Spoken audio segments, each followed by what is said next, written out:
Hey, it's Jack with Jack Deline and the Jack Deline Gym, and today I want to go over why your gut health isn't random and where to start. Most people overcomplicate gut health. They jump straight into really advanced protocols, kill phases, and supplements when the real goal and solution is much simpler, right? So here's the framework I use with my clients to help unwind some very complicated gut cases. This is something I've been doing for a little while now. So the first thing when you're tackling gut health is you need to get clarity, okay? Clarity drives decision making. A lot of people that come to me, and I'm like, they express that they have gut issues, sometimes simple, sometimes more advanced. I say, all right, what are you eating in a day? And they can't break down what they eat, right? And the number one thing you need to do when you're trying to troubleshoot anything is get clarity on what you are currently doing.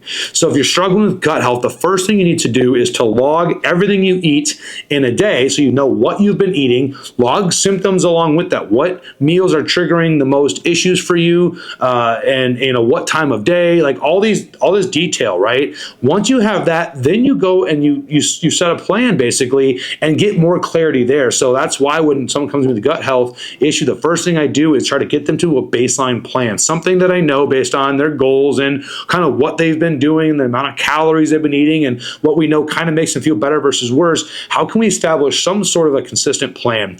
And unfortunately, especially early on, that does mean eating the same thing every day. And a lot of people that have gut issues because they have not been regulating their eating for a long enough period of time, unless you're on the far end of bodybuilding where you've been eating too much of exactly the same thing with not enough diversity and too much volume. That can lead to issues as well. But for the general population, it's just the fact that you have not been consistent enough with your food. And if you are someone who is struggling with gut issues, you need to get clarity. And again, that comes from doing things consistently. So have the same foods at the same time in the same amount each day and log symptoms along with that. Again, what triggers the most issues? When do you feel better? When do you feel worse? What causes gas? Or what type of constipation? What are your stools like? You can use something like a Bristol stool chart to identify, is it more liquidy or is it small, more rabbit-like pellet poop?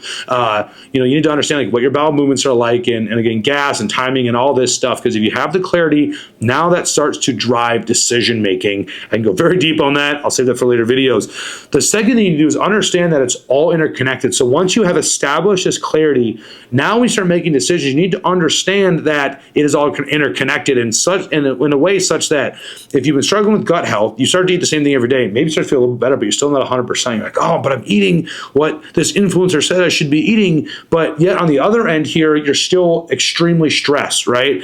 Stress, sleep, neurotransmitters, gut health, overtraining in the gym, I guess, is all interconnected. And I do see a lot of times gut health is not one single thing that's throwing it off. It's not just one food oftentimes. And even if it's one thing that's maybe tipping you over the threshold now, it's still an accumulation of factors. You need to realize that your gut health and the issues you have is when you exceed a certain threshold. And it's usually an accumulation of factors that eventually stack together and tip you over. It's not any one thing that puts you over. It's an accumulation of factors. If you are super stressed, your motility slows, you don't digest well, and then you go out and eat something unhealthy because you're stressed, you eat some junk, and now the junk's sitting in your stomach, fermenting, causing bad bacterial overgrowth. That leads to things down the line, and what was once just initially a stress issue is now an overgrowth issue, right? And you need to start to unwind all of those things to get you back to baseline that you can finally start to progress off. So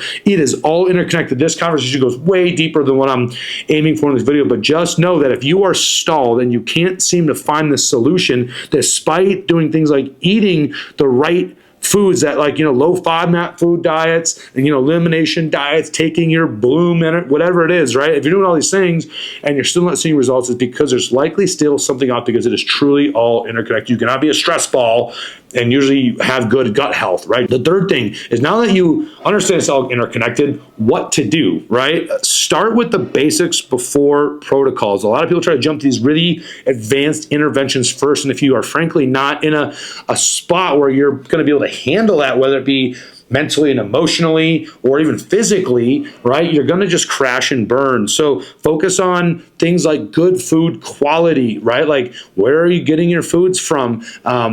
Again, are there the foods in the plan that you respond well to? Are there things that, feed good gut bacteria, right? Like, that create butyrate, which helps with, stomach lining health. And are you taking some really, really maybe basic supplements, things like some zinc carnosine, right? That's a very basic supplement that's pretty chill on a lot of people's systems, that can help. Now, that's not the only solution either, right? But start with the basics. If you're not sleeping right, make sure you sleep right. If you have poor sleep and less sleep, the chances, again, of you having constipation or other gut-related issues is going to increase. So start with the basics. I call this an unwinding phase, basically. I want you to identify all of these things, right? Again, all these different silos: training, nutrition, sleep, stress management. Where are you on all of these things? And what is the most simple intervention you can take off of each of these to begin moving you in the direction you want to go? Okay, and once you feel like you're stable and you start to make some progress,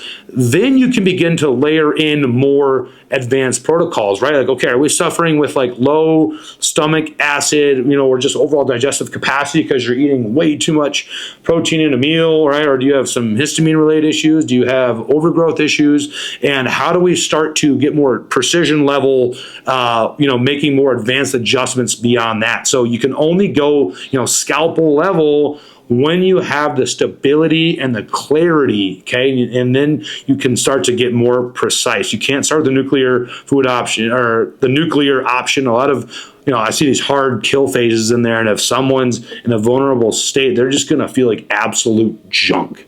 Okay, so when you start to troubleshoot your gut health, it is not about just throwing the kitchen sink at your gut. It's about clarity, consistency, precision. That consistency, I'm gonna harp on again one more time. If you do not know exactly what you're eating, when you're eating, you aren't doing things like manage your stress, and you aren't doing all of that together for a long enough period of time, you have no right to get mad if you are not where you want to be. The hardest thing I deal with when I'm helping people with their gut health is getting them to, again, realize that it's all interconnected and to just let their system chill and to be okay with eating the same thing, that consistency for long enough periods of time. Because if you've had gut issues for 10, 20 years, even 30 years, it's not going to be one meal or one day or one supplement that's going to fix it. You have to spend time in the state of like these small baseline style protocols. And eventually, again, if you need to get more advanced, you can, but only when you know exactly what's going on. And once you have that clarity, then you can say, do we need a GI map? Do we need to get more specific from there? So nail the basics